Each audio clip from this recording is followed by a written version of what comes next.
Well, hello and welcome to Friday Night with Jonathan Ross. I'm just gonna... There you go. That's my bung. Not just football, you know.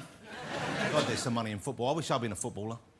If only I'd left school at 12 and been an idiot. Unfortunately...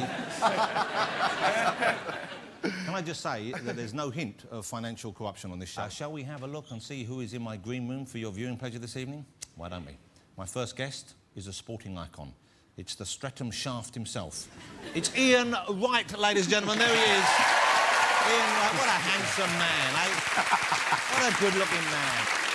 Ian and I go back a long way, don't we, Ian? Yeah, we do, baby. We used to be on that show, A Question of Sport. Was that There are things all over, John. Yeah, that's the one. I like to think of us as brothers, Ian. You know, we're from the same hood and everything. Blah, blah, blah.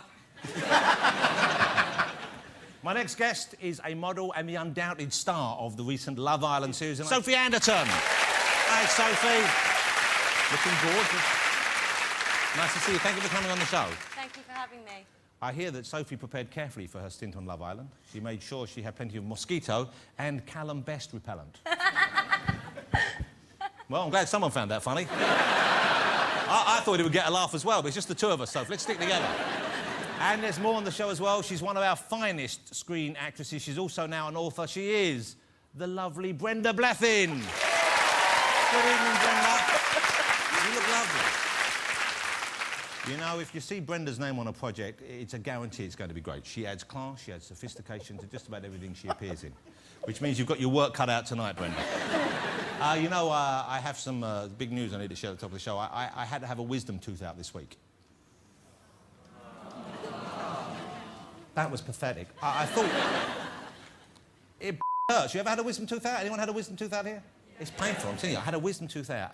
It's up there, and it needed to come out because there was a little hole in it. And I went to see the guy and I said, I've got something, there's a hole in my tooth here, so it's a wisdom tooth. So I went in, he's going to take the wisdom tooth out, and I'm dreading it. And he didn't put me under there, he injected me. He injected the gums there, and he injected right in the roof of the mouth as well. I don't think he had to, I just don't think he liked what I said on the show last week. And then I thought, OK, now he's going to get something out, and there'll be some way of loosening the tooth. Because in the Middle Ages, way back when, they used to just, you know, they'd get a strong bloke in with a pair of pliers, and they'd yank the bugger out. OK, so you figure now they can do something. You know what they do now? You know how they do it now? Yeah, they just get some pliers and yank the bugger out. I thought they must have a laser or some sort of ray to loosen it, or some sort of a juice or something. Nothing. No cream, nothing. And when he got it out and he showed me the tooth, OK? And there's the tooth, and there's a little hole in it, and there's the two bits of sort of root sticking up, big bit of root. He said, oh, see that bit on the side? This was that. He said, yeah, that's a bit of your jawbone came out with it. Apparently it's quite common. And he said, I'm going to put a couple of stitches in, 'cause it's bleeding quite a lot. So he put a couple of stitches in. It's hard getting stitches in the back of your mouth. And I thought, OK, it's not so bad, and I'll take some painkillers. A couple of days in, you know everything feels bigger when it's in your mouth.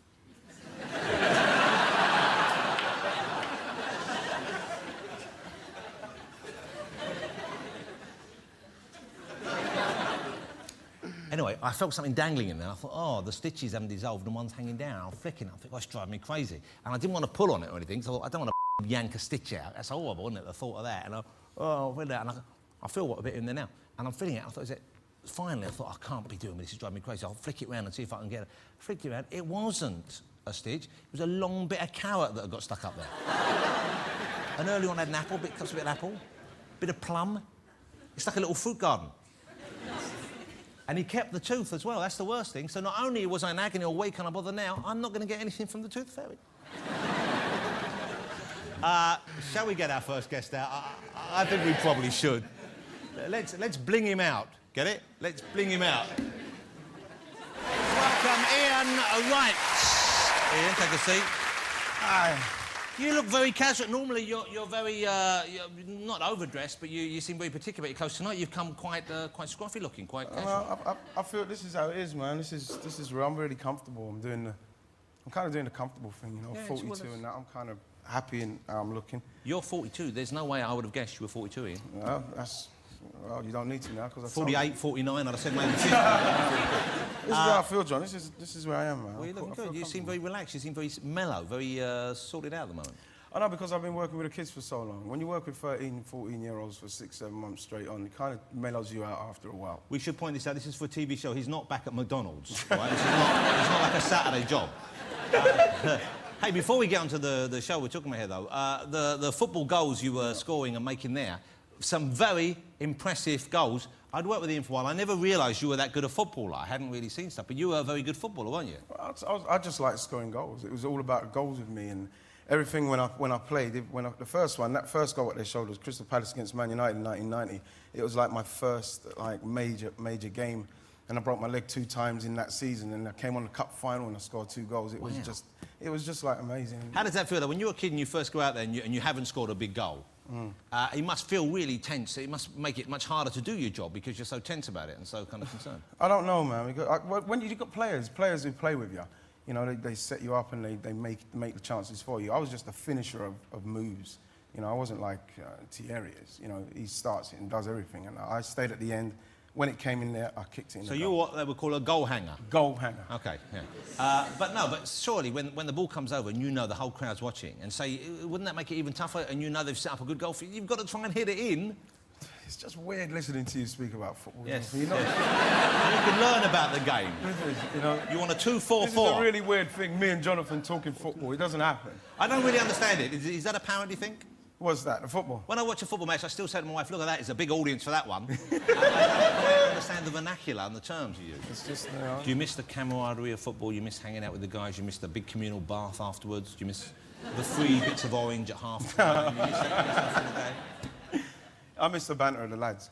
You can't... Anybody who's played football, when you retire, the thing you miss most is the banter. And the messing around and the joking and the winning and the losing and all that stuff that goes with playing football at a top club. It's just awesome being a footballer. Would I be right thinking that even on a week when you lose, if you lost a match, even though once your initial disappointment's gone, right, you probably still have a good time together? Yeah, of course, yeah, because like you've got to get ready for the next game, John. You know, you can't harp on about the loss because, you know, that's how you get into a slump and that's how you get into like losing 3 and 4 on the spin. And it goes the other way. You can win 3 and 4 on the spin, and it's because of how you deal with the week before. Do you want to continue winning and doing well, or do you want to like say, oh, I feel sorry for myself, the fans are getting at me, and you lose again?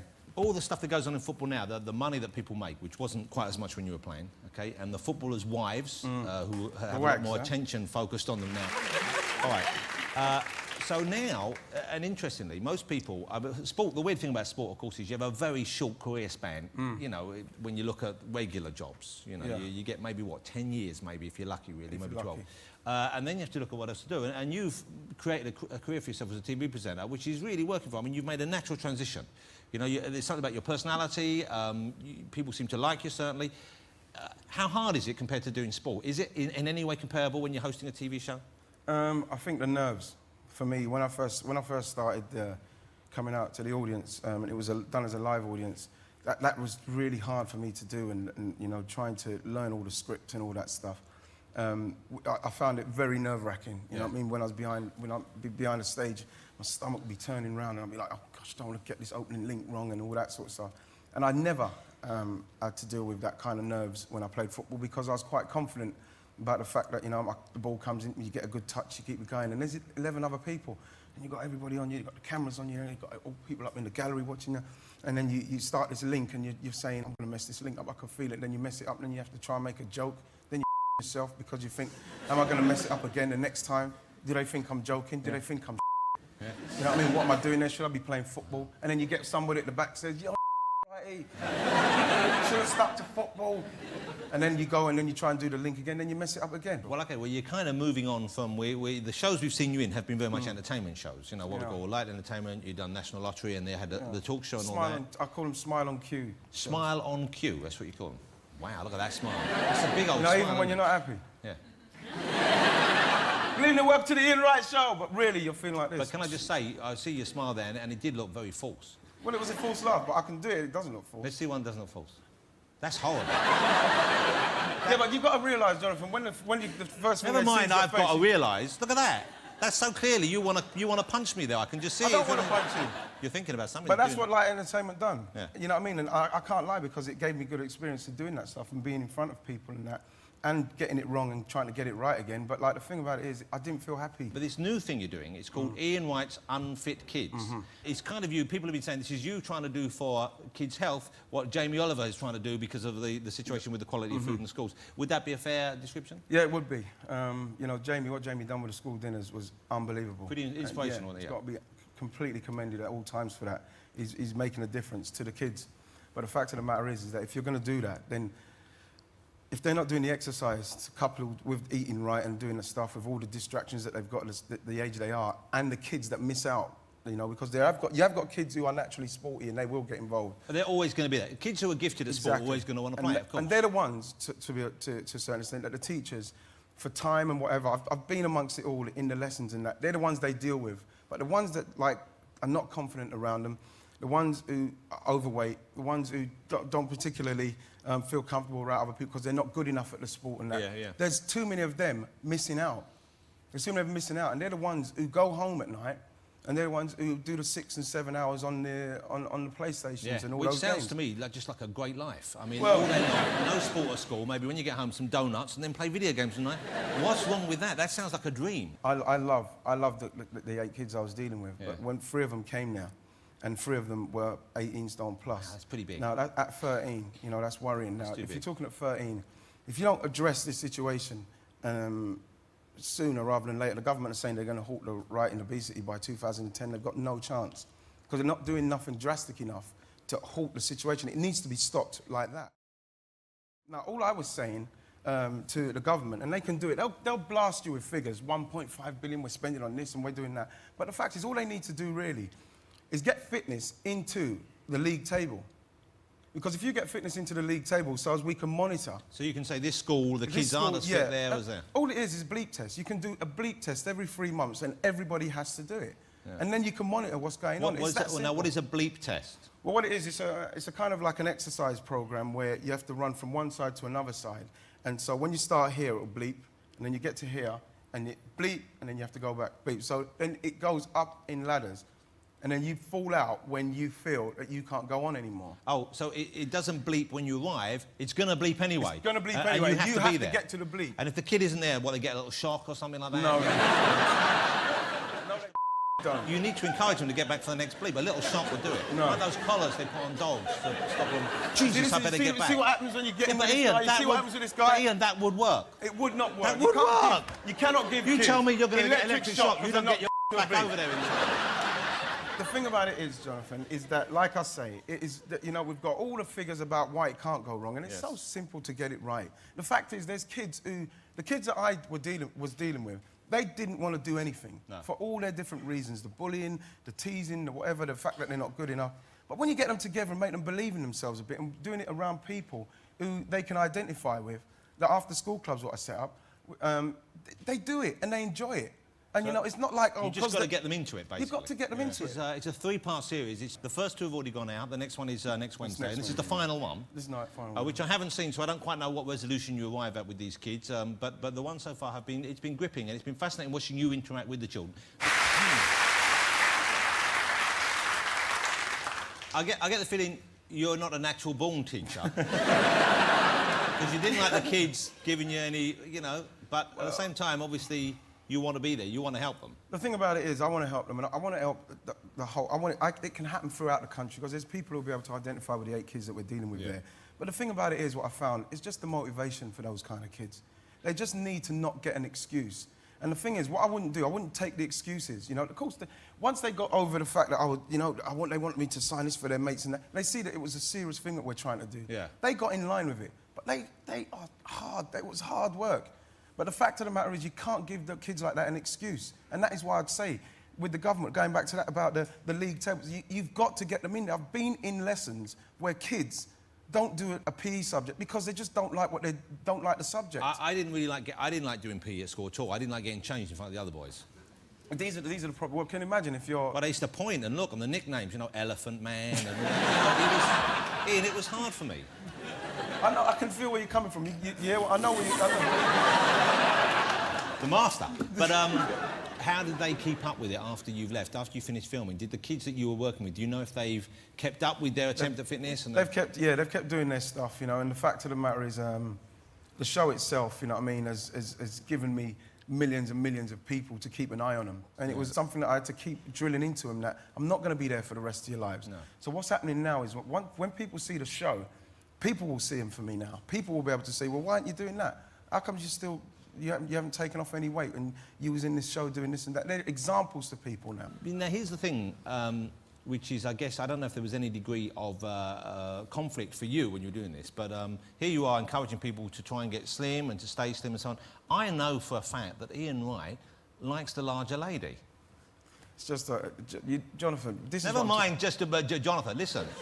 Well, Yeah, no, there's a picture of lovely Dawn French, who you said in an interview the other day how you find her very, very, very attractive. I've always loved Dawn French, not just because she's an unbelievable actress and comedian actress. It's just that I just think she's beautiful. Yeah, you like the larger lady? I do. I think it was when I was younger. You see what I mean? I knew you was going to start. When I was younger, I used to have an aunt. Her name was Melva. Hold it, are you sure you want to share this with Yeah, us? I do. Because this is where it's come from. This is This is real. where it's come Okay. from. But, and, you know, she was a larger lady. I just remember, like, she always used to hug me, and I always used to be amongst her, and I just used to, like, just like being like... You like getting lost? It was like Narnia for you. But if you were successful then, the larger lady, and I feel this because I like the larger lady as well myself, I make no bones about that, the larger lady would die out, and then where would we be? Well, the thing about it is the larger lady's always going to be there. As long as she's doing something to keep herself fit, she'll be fine. So a fit larger lady? A fit larger lady is always So an good. hour on the treadmill, an hour with the donuts. You know I'm talking about that, don't you? I can feel where you're coming from, brother. Now, you would not believe this, I think, but Ian not only has his... How many children? I've got 5 children. 5 children, OK, 5 kids, but also, despite being, you know, a young man, is now a grandfather as well.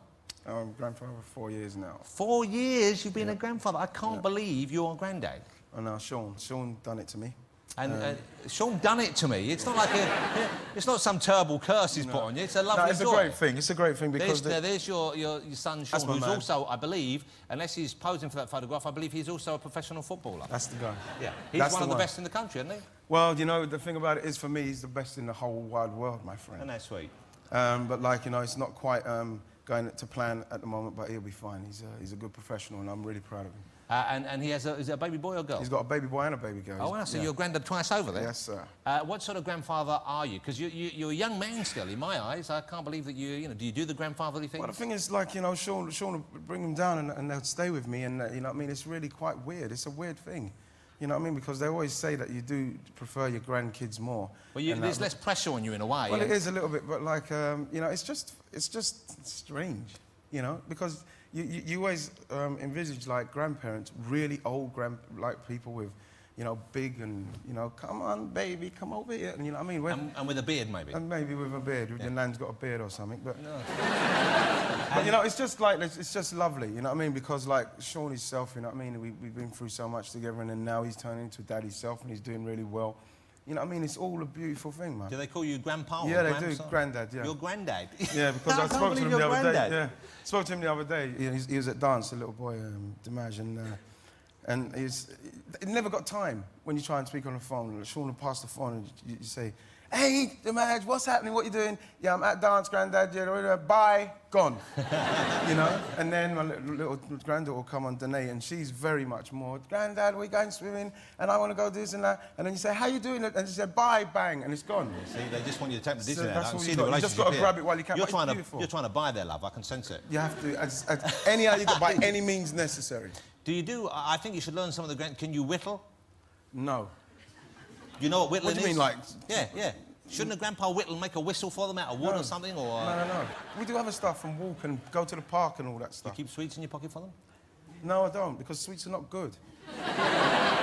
Sweets are very good. Sweets only when it's a special occasion. Well, what about when special occasion? You have sweets in your pocket then? Not sweets in the Well, pocket, there just you- go to... You gonna give me some sweets? Werther's Old Oh, Originals. man. Now, you see, Original if you're a Granddad grandpa, sweets, I want you to keep those on your... Yep. Oh, Jonathan. See, Oh, man, I'm now you look like a grandpa. Oh, Jonathan, you shouldn't have. What's that? Oh, there's a moustache. Yeah. Doesn't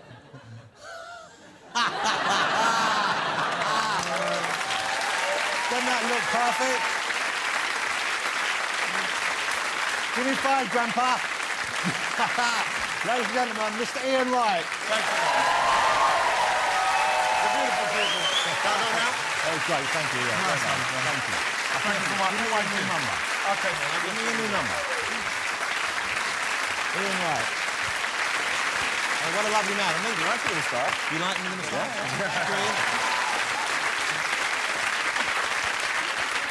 Yeah, look. No, Ian, no. No.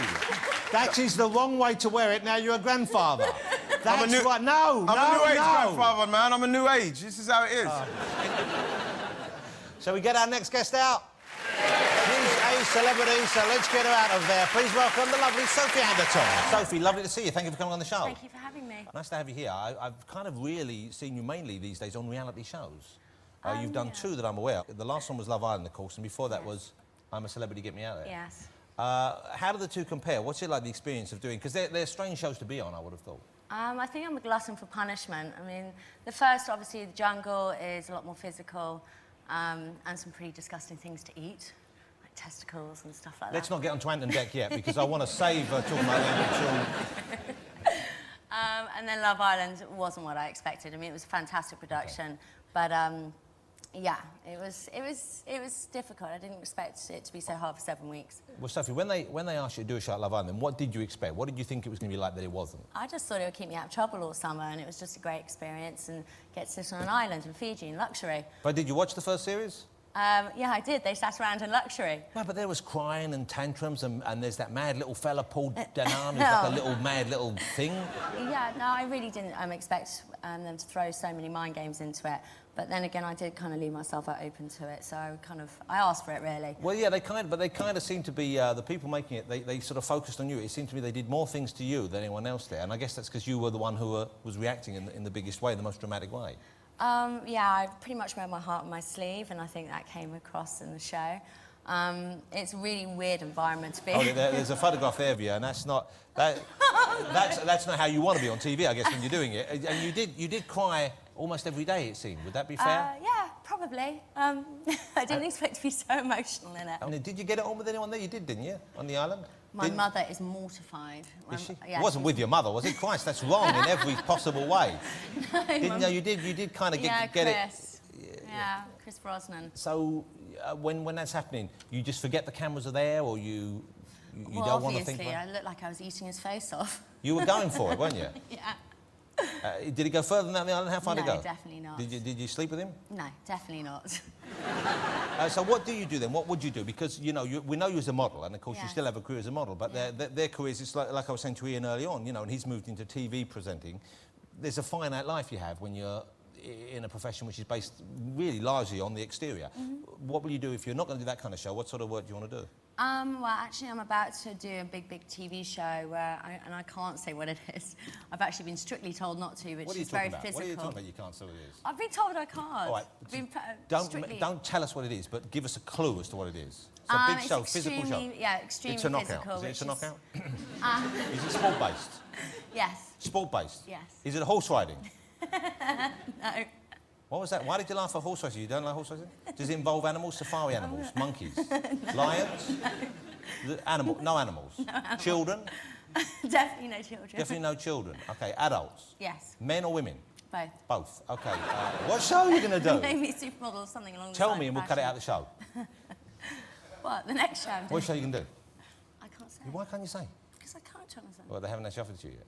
No, they just told me I'm Why are categorically you not not allowed allowed to to tell say? you. Why do they say that? Because I don't want 18 million viewers knowing what show I'm doing. I wish we had 18 million viewers. All right, will you tell me afterwards? Yes. Okay, I'll tell you afterwards. Do you still model? Do you still do catwalk modelling, that kind of stuff? I don't really do catwalk You used to do that a little bit, didn't you? Yeah, I used Mainly to do photographic a lot. work you do, yeah? Yeah, mostly photographic, lingerie, bikinis. I've just been signed as Ultra Bra Face, which I was very pleased over the summer it sold out. Now, when you're modelling, when you have to do bra work or stocking work, whatever, you know, where you're not wearing a lot, presumably you have to make sure you're all shaved and trimmed for the occasion. Would I be right? I mean like pits and legs and all that. Because my wife, she was saying to me the other day, she loves the fact that leggings are back in, she doesn't have to shave her legs quite as much. Obviously, getting them off sometimes is difficult. It's like Velcro, but, you know, I'm assuming if you have to keep yourself in shape, then it must be sometimes, it's part of the job, I guess, isn't it, the regular regime? Yes, it is. You have to be pretty much hairless. Is it difficult that when you go in, do they people, because I've always found it, and I would have thought it must be quite daunting to be appraised for your looks, and you go in and people look you up and down. And you have to, I suppose you have to be okay with that, whereas most of us would find that a little bit demoralising. Are there days when you don't enjoy that side of it? To be honest, I've been modelling for 15 years and I do really love the fashion industry. I guess I've hardened to it over the years. I've got so used to it.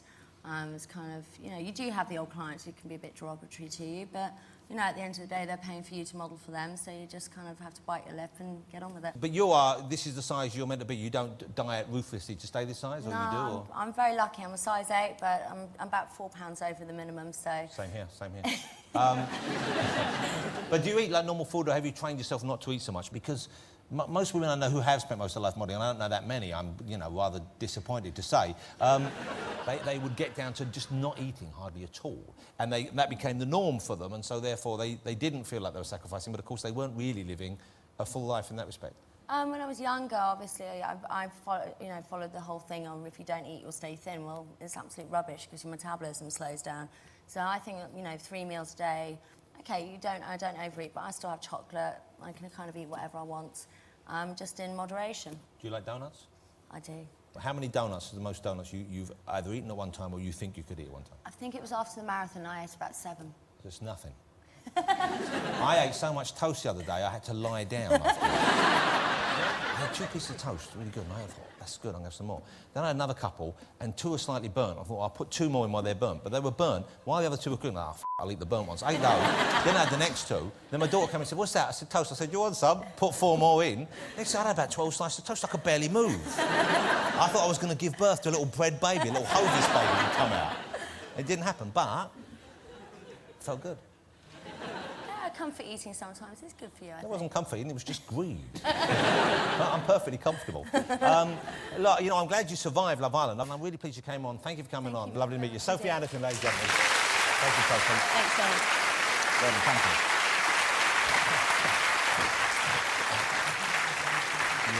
You hear that? Picture of the week, if you'd like to look at this, and I warn you, if you're squeamish, look away, OK? Have a look at this. Now. Look at that. It's the man that Specsavers fear. Right? You can't, there's no frames that work around those, is it? That's a fella called Claudio Pinto. He can bulge his eyeballs out 7 millimetres out of his head. He can pop them out at will. Please do not try this at home. That man is a trained idiot. Although I did achieve a similar look after 2 weeks on the Atkins diet. Have you ever seen anything like that? No. Of course not. You're always behind. Oh. Yes. Let's get our final guest out, ladies and gentlemen. Please welcome the brilliantly talented, the effortlessly classy Brenda Blethyn. How lovely to have Brenda here. And you look, as always, elegant and classy. And thank you very much. You always get the clothes right. Albert Nippon. I beg your pardon? I had to cut that up. Albert...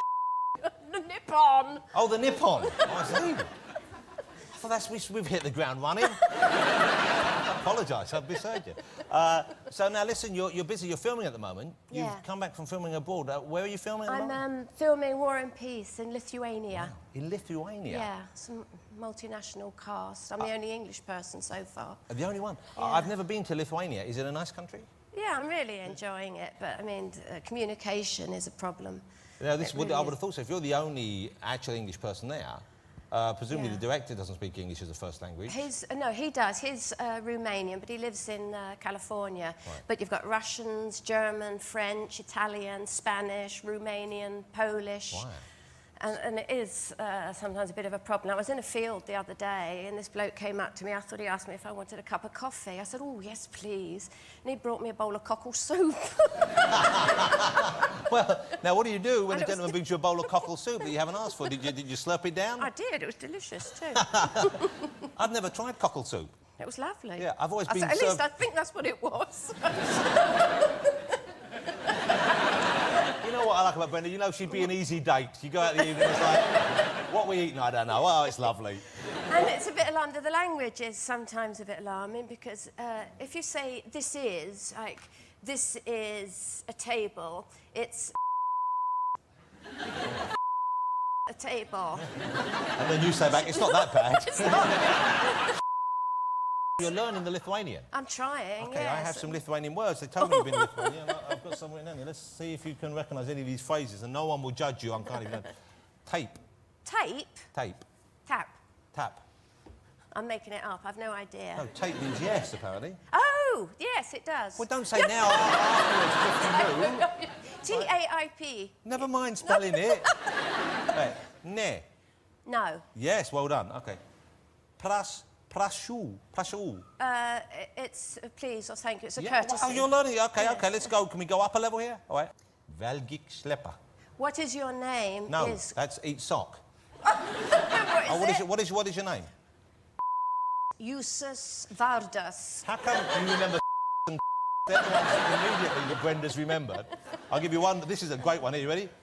Tushudu maishas berankanu. I don't know.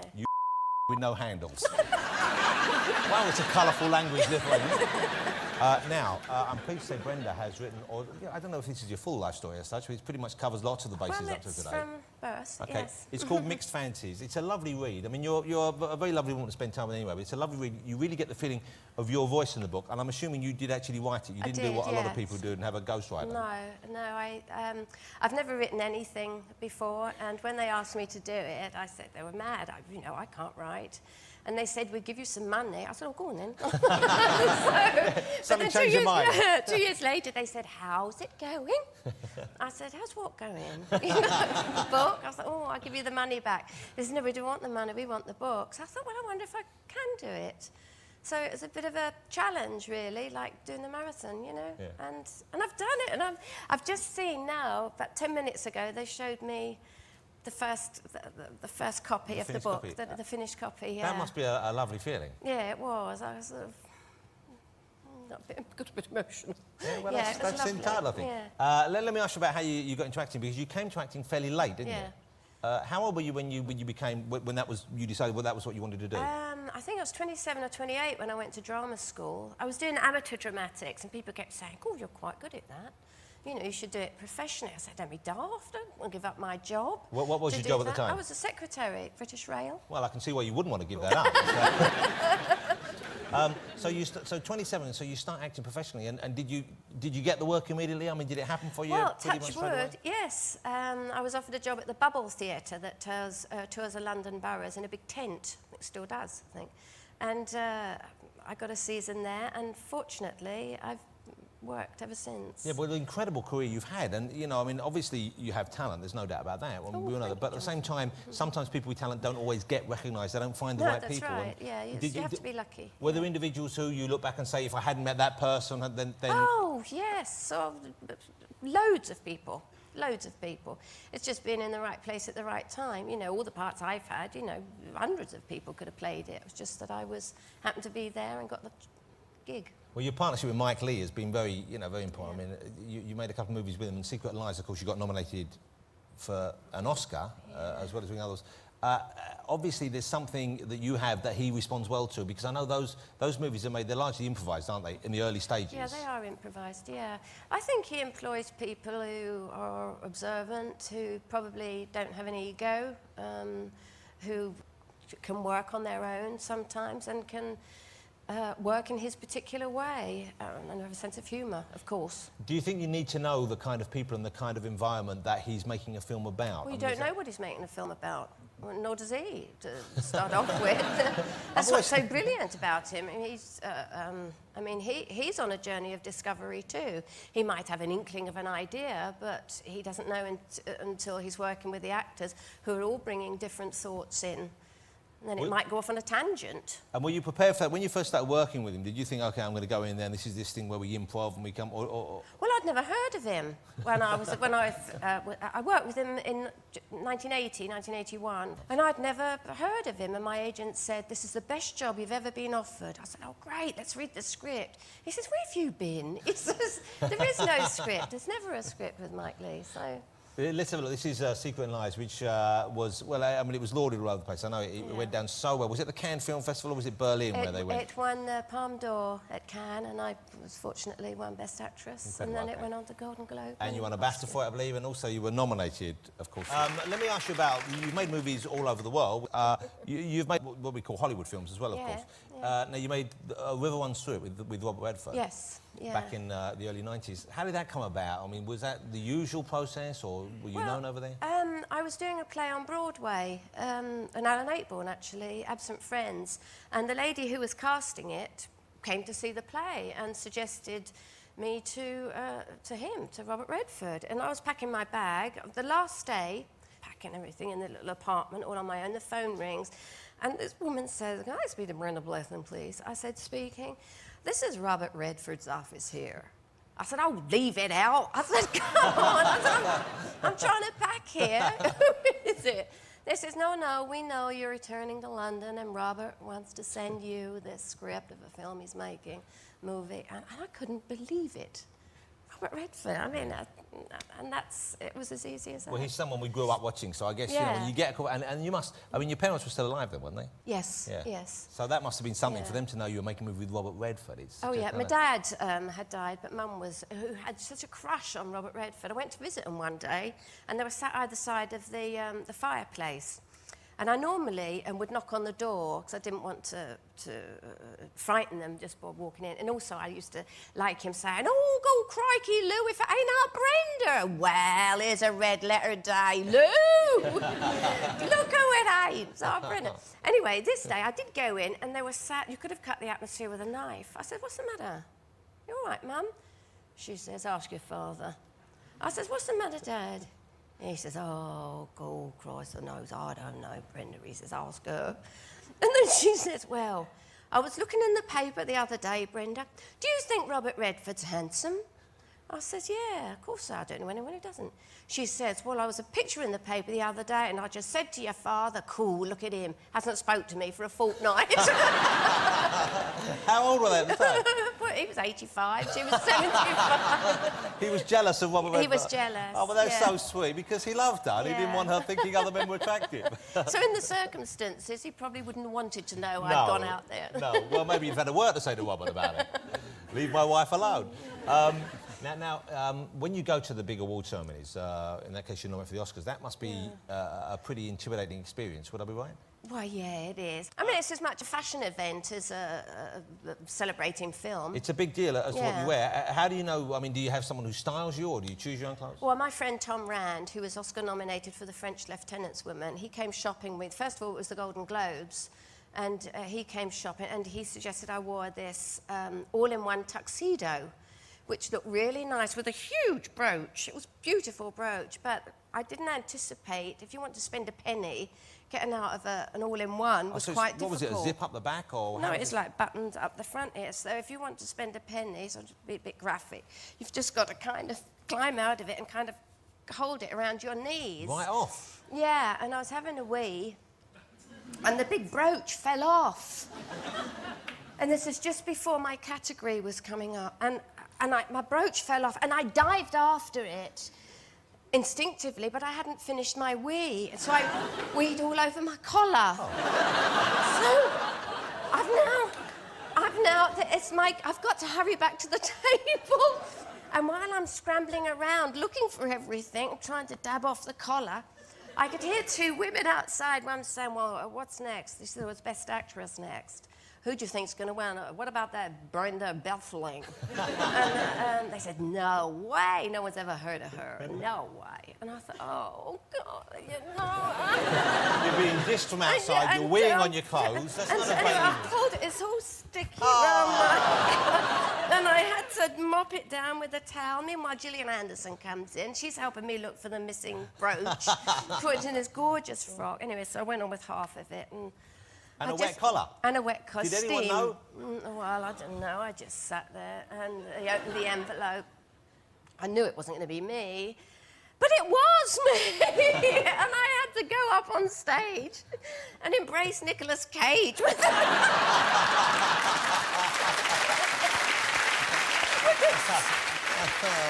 Oh, dear. It's like a special effect. Did he comment on your perfume? Did he say, what's that you're wearing this evening? Is that Chanel?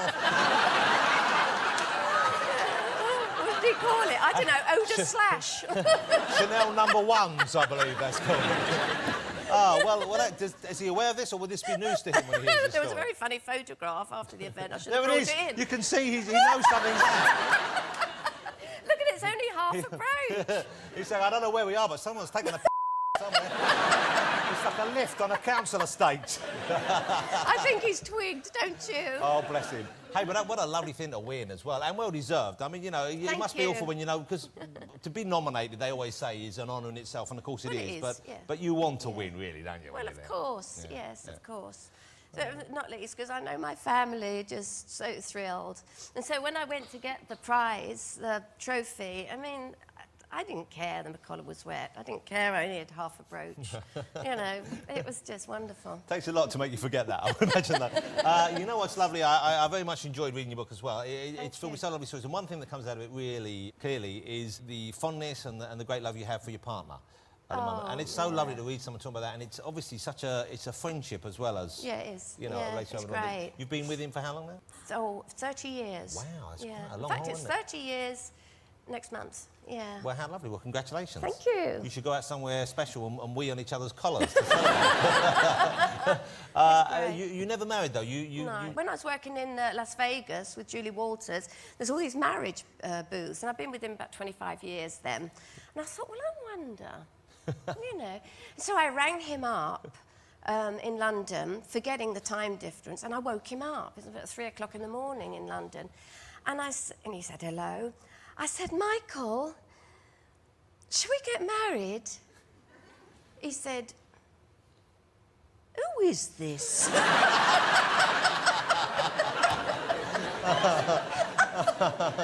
That knocks you back a bit, doesn't it?